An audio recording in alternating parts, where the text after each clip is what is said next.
Hey, isn't today our honeymoon when we're supposed to go on a trip together? Why did you rip up my passport just as we were getting ready to go? I couldn't believe what my husband had done. He ripped my passport without asking, looking really pleased with himself. It made me so mad. I never wanted to go on this trip with you. I was always going to go with my mom instead. Before we got married, I felt some tension, but I didn't realize how messed up things were between my husband and his mom. Nobody in my friend group ever talked about their mother-in-law taking over their honeymoon. I was shocked and mad about this crazy situation, but mostly I felt super weirded out. I started to question if marrying him was a big mistake. As he pulled out scissors and started cutting up my passport, I saw my mother-in-law grinning like crazy and knew I had to escape from there fast.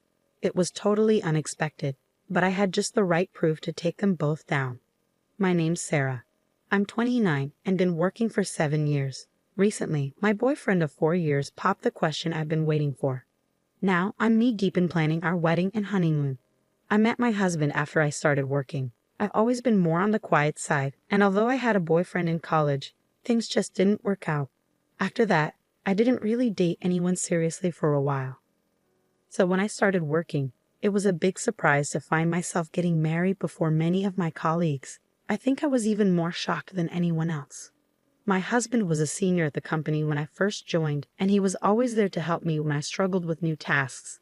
Even though the only guy I dated before him was a classmate, there was something different about someone who was 5 years older. I found him reliable and trustworthy. When he asked me out on our first date, I was ecstatic.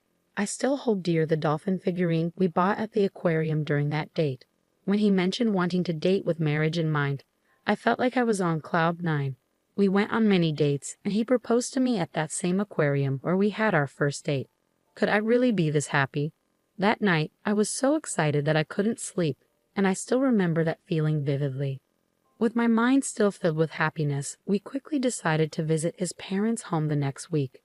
But during the visit, I started feeling unsure about our marriage. My father-in-law was nice, but my mother-in-law didn't seem to like me much. She even said, "You could have married someone more impressive than this ordinary girl." Hearing that made me doubt our future together and feel really anxious. But I figured everyone gets nervous before their wedding, right? So I pretended everything was okay and continued planning for the wedding. Then one day, while talking about our life after marriage, both my husband and his mom just assumed I'd quit my job.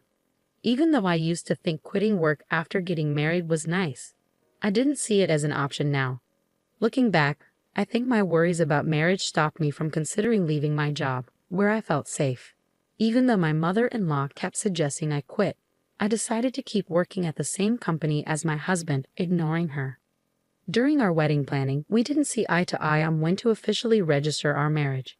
He wanted to do it sooner, but we decided to go with his choice and did it shortly after. The process was pretty ordinary, but knowing we were officially married made me really happy. We talked about having a small, cozy wedding, but it seems he mentioned this to his mom. She called the next day. "You're planning a small wedding for Edward. Please don't make decisions without considering everyone's opinion. The wedding should be big and fancy. I'll make sure it's what Edward wants. And please keep your guest list short, just your parents and close friends. Your friends wouldn't add much excitement to the wedding anyway." I was overwhelmed with all the opinions flying around about the venue and guest list. It was frustrating that my soon-to-be mother-in-law thought she could control everything. But I didn't want to argue with her. Even though I had a lot to say, I kept quiet, thinking maybe this was just how weddings went. I ended up inviting only my parents and close friends, like she wanted. But her interference didn't stop there. She had something to say about everything: the schedule, entertainment, decorations, and food. If we followed all her suggestions, we'd blow our budget. At first, Edward's family agreed to split the wedding costs with us. But then that changed. Suddenly, it was all about the bride's family footing the bill, and we were way over budget. I had to cover all the extra expenses she wanted. So the wedding turned into this flashy event, completely different from the simple ceremony I had envisioned. I tried to make some changes secretly to save money, but she found out and scolded me, saying it looked cheap because I didn't listen to her. After the wedding, I hoped for some distance from my mother-in-law, but then my husband dropped a bombshell. I was tired of her meddling in the wedding plans, and despite knowing I wanted space from her, he insisted we move in with her. Our new place, which we'd already arranged, was suddenly canceled without my knowledge. All our stuff was redirected to my husband's family home. I was speechless, shocked that everything was decided without asking me. I handled all the wedding planning by myself. Even when I warned Edward about going over budget if we followed all of his mom's requests, he ignored me. My anxiety, which was already high, skyrocketed. We had planned to go on a honeymoon abroad after the wedding. It was a dream destination for me, and the thought of it felt unreal. But my growing discomfort with Edward's strange behavior and the idea of living with my mother-in-law when we got back put a damper on my excitement. Just like with the wedding planning, Edward wasn't very helpful with organizing our honeymoon. It was odd that he took charge of booking flights and hotels. I assumed he'd picked a romantic place for our honeymoon, and I was thrilled. Even though I ended up paying for everything, I was just happy he was pitching in, given all the excitement before the wedding. But I didn't realize this was a sign of things to come. Finally, the wedding was over, and amidst the chaos, our honeymoon day arrived. Despite some lingering doubts about the wedding and moving in with his mom, I was determined to enjoy the trip with Edward. But as I woke up in the middle of the night to get ready for our flight, Edward dropped a bombshell like it was no big deal. "Sarah, I'm going with my mom instead." As I was checking our luggage, I couldn't believe what Edward had just said. "What? What do you mean? This is our honeymoon, not just any trip. Why would your mom be coming? And we only booked for two for the flights and hotel."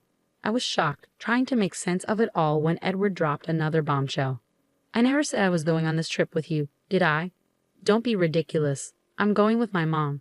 A trip with her is more important than our honeymoon. It's a thank you trip for all she's done for me. You stay here and clean the house from top to bottom." With that, Edward started tearing up my passport. I couldn't believe it, unable to speak, just watching as he destroyed it. Right then, my fully dressed mother-in-law barged into the room without even knocking. "Edward, are you ready?" Seeing her, Edward's face lit up. "Yeah, we're all set. Finally, we can go on this trip without any interruptions." They both chuckled, leaving me feeling disgusted. It hit me then. I was about to marry a nightmare. I'd been wondering how to get along with my mother-in-law, but this was beyond anything I could have imagined. I realized I'd made a huge mistake from the very beginning. "I see now what kind of people you both are." I couldn't hold back. But they just laughed it off as if my words were meaningless. They left together, leaving me feeling betrayed. I had been happy thinking Edward was helping with the honeymoon, but it was just a setup for him to go with his mother. He'd been planning it all along, booking everything under her name and leaving me to foot the bill. The betrayal stung, but my anger outweighed my sadness. The wedding and honeymoon I had always dreamed of were supposed to be unforgettable moments with the love of my life, but they were ruined by my mother-in-law and husband. It felt surreal. At first, I couldn't believe it was happening, but soon I realized I needed to take action fast. I had to get a divorce. Interestingly, I had something that could help me. I had started recording to capture memories of the most important events in my life, my wedding and honeymoon. Since the wedding preparations, I had been recording various moments on audio. What began as a way to cherish memories slowly turned into documenting my mother-in-law's hurtful actions and harassment. Sometimes I thought about stopping because I figured I'd never listen to these recordings again. But it's ironic how valuable they turned out to be. Just days after moving in, I found myself repacking my things. It didn't take long since I hadn't unpacked much. I couldn't help but wonder if my husband and his mother were already at the airport. The thought made me furious, so I tried to push it aside. Even though I'd only been there briefly, I wanted to erase any trace of myself from that house. So I cleaned thoroughly everywhere I'd been. While tidying the living room, I stumbled upon something shocking. Evidence that my husband was stealing money from his company. In his role overseeing sales, he was reporting lower earnings to the company and keeping extra cash for himself. And it seemed his mother was involved too. She had detailed notes of the actual sales, the money he pocketed, and even listed all the luxury items he bought her with the stolen money. It was a lot. I couldn't believe they'd left such evidence out in the open. Finding out about my husband's wrongdoing left me horrified. I realized the seriousness of the situation. For a moment, I thought about trying to smooth things over since I also worked at the company. But then I thought, why should I help someone who ditched me for a honeymoon with his mother? So, armed with evidence of the embezzlement, I went to the company. Even though they were supposed to be on their honeymoon, my colleagues were shocked to see me in the office. As everyone bombarded me with questions about why I was at work instead of on my honeymoon, I decided I had nothing to hide. I explained that my husband and mother-in-law had gone on the honeymoon instead, that my passport was destroyed, and that I had paid for the entire trip. My colleagues, bosses, and superiors were shocked and furious on my behalf. I thanked them for their concern and headed to the executive area of the company. What my colleagues didn't know was that one of the top executives at the company is my uncle. I never mentioned this to anyone, not even my husband or mother-in-law. I didn't want people to think I got the job because of family connections, so I applied and secured the position based on my own merit. Since my uncle isn't involved in human resources, I asked him not to reveal our relationship before the orientation. Though surprised, he respected my decision and assured me that we would maintain a professional relationship at work. As a child, my uncle treated me like his own, showering me with love and indulging my wishes. We even went on trips together when I was younger. Despite my parents scolding me for asking him to buy me things, he adored me. Since joining the company, our paths rarely crossed except for a brief exchange during orientation. When I visited his office, my uncle's warm smile quickly faded as he sensed something was wrong. "Why are you here? Weren't you supposed to be on your honeymoon?" Seeing his familiar face, I couldn't hold back my tears. Through sobs, I told him everything that had happened. He was visibly furious, a side of him I had never seen before. I explained my husband's embezzlement and handed over the evidence. My uncle promised to hold a board meeting immediately to address the situation. After promising to address the situation, my uncle asked about my plans for the day. When I mentioned heading home, he suggested we grab some food together before he dropped me off. Despite the unbelievable betrayal I had experienced, I felt genuinely grateful for the warm-hearted people in my life who cared for me. A week later, when my husband and mother-in-law returned from what was supposed to be our honeymoon, I received an immediate call. My husband was furious that I hadn't picked them up from the airport or cleaned the house as instructed. He demanded to know where I was. With the support of my uncle and parents, I had already hired a top-notch divorce lawyer, and the process was underway. Without giving my husband a chance to speak, I said firmly, "You two are loud and annoying. I don't want to hear your voices anymore. Why would I pick up someone I'm divorcing? And why would I follow your orders to clean?" He was momentarily stunned but quickly resumed his ranting. "Do you think it's okay to speak to me like that? I did you a favor by marrying you. If I divorce you, you'll never find someone else. My mom's furious too. If you come back now and cook for us, I might forgive you. We're tired of foreign food. Make us some traditional meals." His words were shocking. After his scheme with the passport and going on a trip with his mother, I saw his true colors. It dawned on me that I had never truly known him. I had been reflecting on this realization for the past few days. "I've already consulted a lawyer about our divorce. Please discuss any related matters with them." "Divorce? What are you talking about? We're not getting a divorce." I heard his mother in the background, shouting for him to hand her the phone and calling me names. "Well, do as you please. By the way, I informed the company about your embezzlement. I think I'll be calling you in soon. Maybe you should get a lawyer too. Bye." I sensed his panic on the other end, but it wasn't my problem anymore. He kept calling, so I just blocked his number. My uncle knew our honeymoon dates, so right after our call, the company summoned my husband. With the evidence I provided, they verified the information and confirmed the discrepancies in the payments. It turned out the amount my husband embezzled was huge. In front of the company's executives, my husband desperately tried to defend himself. He made up a story, claiming I was the real embezzler and he had tried to stop me. At that point, my uncle couldn't hold back and shouted, "My niece would never do such a thing. We've confirmed that you and your mother committed the embezzlement. You're lucky we haven't involved the police yet." Realizing his scheme had unraveled and that I had connections in senior management, my husband looked defeated. That day, I went to the company to return the wedding gifts to my colleagues. Despite our marriage ending so soon after the wedding, they all refused to take them back, saying they were given with heartfelt blessings. Surrounded by their warmth, my husband approached me, looking desperate. "Why didn't you tell me about your family connection? I'm sorry, truly. Can we start over? Can you ask your uncle to let me stay in the company and make the embezzlement charges disappear?" Disgusted, I replied. "Do you even hear yourself? Are you serious? Divorce is the only way forward now. Reflect on your actions and face the consequences. After I pushed him away, my colleagues intervened and called security, who removed him from the premises. He was immediately fired. As for the embezzlement, the company is pursuing damages from him.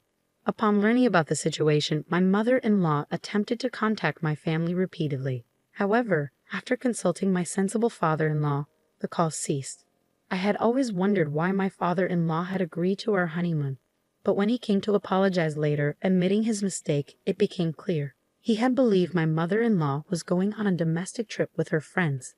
He was looking forward to a peaceful week without her constant demands and nagging about shopping and dining out, hoping for a brief respite. When I returned home after learning about the ridiculous actions of my husband and mother-in-law, my father-in-law agreed that I should go back to my parents' home and helped me pack. Emotions were running high, and without much discussion, I left for my family home. I knew my father-in-law, being genuine, kind, and rational, would have stopped everything if he had known. He was the only reasonable person I could trust in that house. Although I was the victim, it was incredibly embarrassing to think my honeymoon had been hijacked by my mother-in-law. I even considered resigning from my job. My parents advised me to take a break from work for a while. However, my uncle suggested that working might help distract me, and he discussed it with the CEO. They arranged for me to be transferred to a branch office. The divorce process with my husband went surprisingly smoothly, thanks to an excellent lawyer. However, I later found out my father-in-law was involved. When we were planning our wedding and discussing expenses, it turned out my husband had almost no savings. My in-laws were just an average working-class family. With my mother-in-law's spending habits, they had little savings, as my father-in-law mentioned with a wry smile. The alimony I received considering our short marriage was surprisingly substantial. Shockingly, my father-in-law sold the family home to cover it. Their home wasn't in a city center, but in a close-knit community. When we got married, my mother-in-law invited the neighbors. They witnessed me returning to the family home on the day I was supposed to be leaving for our honeymoon, luggage in hand. With the neighborhood's penchant for gossip, rumors spread like wildfire.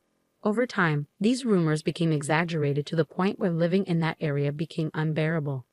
Initially, my mother-in-law, always concerned about appearances, approved of our marriage because both my husband and I worked for prestigious companies. Having her son and daughter-in-law working for a major company was a status symbol for her. However, with rumors swirling due to her actions, she likely couldn't bear to stay in that house. Additionally, my father-in-law probably felt responsible for covering the damages from my husband's embezzlement. While I harbor nothing but disdain for both my husband and mother-in-law, I genuinely feel sorry for my father-in-law. After being fired and ordered to pay damages, my husband apparently suffered a mental breakdown. Unable to work, he's been moping around in a small apartment he moved to. Seeing her son so downcast, my mother-in-law also became reclusive, as my father-in-law told me. In fact, my father-in-law, fed up with my mother-in-law, was considering divorce as he didn't want to spend his later years with her. He asked if I could introduce him to the lawyer I had used. I immediately contacted my uncle, who got in touch with the lawyer. It might take some time, but I hope my father-in-law can live the life he wishes. Thanks to the intervention of the company's CEO and my uncle, I was transferred to a branch office where I'm surrounded by supportive colleagues and superiors.